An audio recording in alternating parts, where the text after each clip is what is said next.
War doesn't wait for medics. In the heat of battle, when the world was on fire and every second meant the difference between living and dying, soldiers became their own doctors. They didn't have trauma centres or sterile hospitals. They had mud, gunpowder, torn uniforms, and guts. Yet from that chaos, they created battlefield medical tricks so effective that many are still saving lives 80 years later.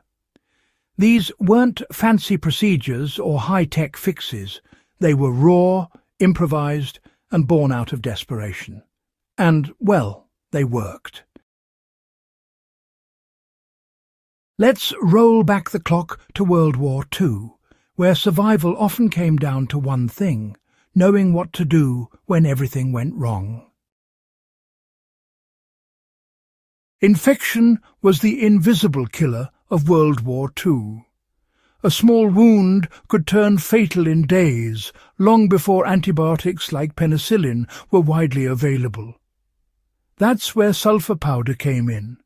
Soldiers carried small packets of it everywhere. The moment someone was wounded, a buddy would tear open a pack, pour the fine white dust into the wound, and wrap it tight. It wasn't magic, it was chemistry. Sulfonamide compounds stopped bacteria from multiplying, buying precious time until real medical help arrived. It's estimated that sulfa powder prevented tens of thousands of deaths from infection. What's wild is that the same principle is still used today. We may not carry sulfur dust anymore, but every antiseptic wipe, antibiotic ointment and field disinfectant owes its DNA to that humble powder. The battlefield lesson was clear: treat infection immediately, or it will treat you permanently.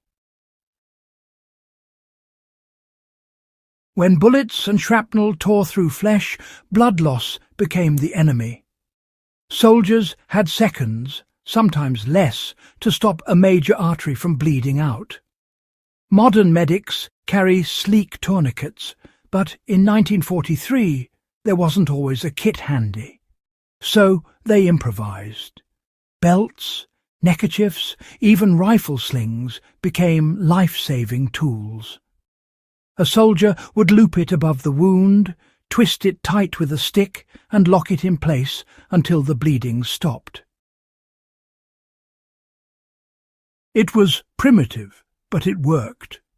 Medics kept track of how long a tourniquet was on to prevent tissue damage, marking the time right on the casualty's forehead or uniform. That small detail saved limbs and lives. Today, tourniquets are standard gear for soldiers, first responders, and even civilians trained in trauma response. Modern versions can be applied with one hand and stop arterial bleeding in seconds. But the core idea hasn't changed: stop the bleed or lose the fight. The world may have traded rifles for rescue kits, but the knowledge that came from those desperate moments on the front still guides emergency care worldwide.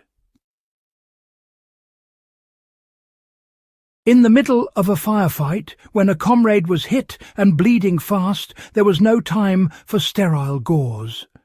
Soldiers tore strips of fabric from their shirts, socks, or jackets and stuffed them deep into the wound to slow the bleeding. It was messy, it was brutal, but it kept people alive. The concept was simple. Pack the hole, apply pressure, and keep the blood inside the body where it belongs. Many who were saved that way lived long enough to reach field hospitals, where surgeons could finish the job. Fast forward to today's trauma medicine, and the technique is still alive and well.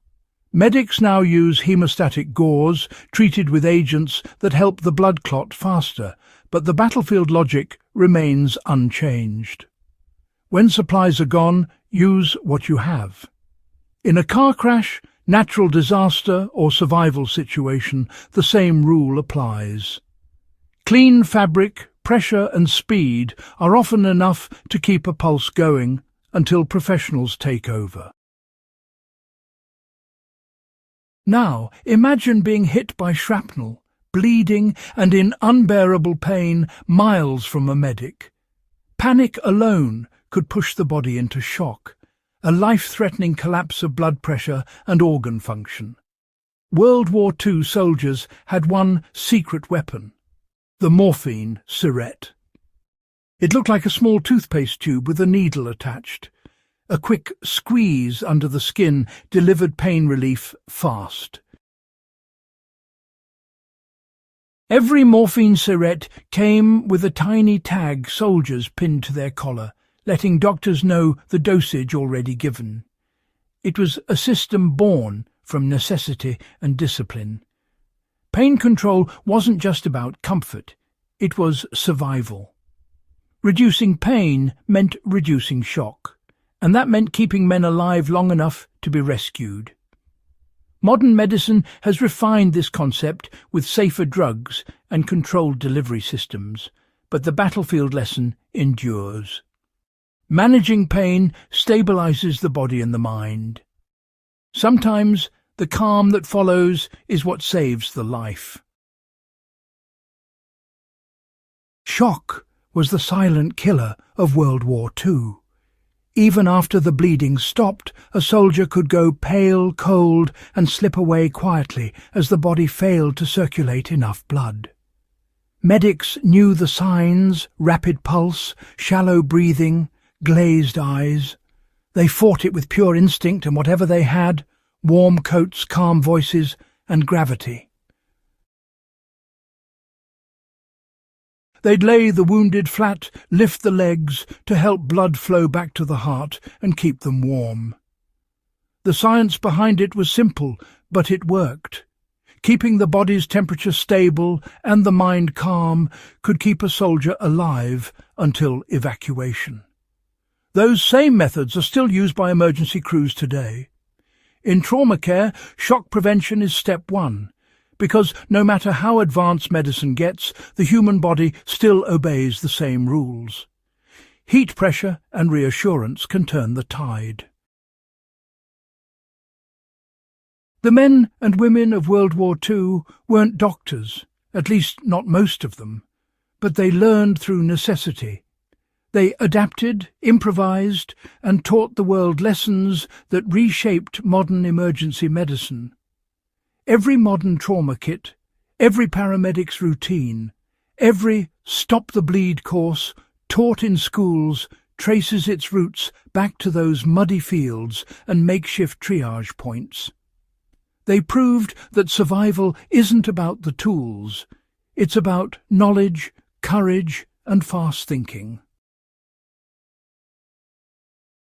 We live in an age where trauma care is precise and professional, yet the raw wisdom of those soldiers still beats in every emergency response. Infection control, bleeding management, pain relief, and shock prevention, they're the same principles, just dressed in modern gear. World War II may have ended decades ago, but its first aid lessons are timeless. They remind us that in the fight between life and death, action is everything.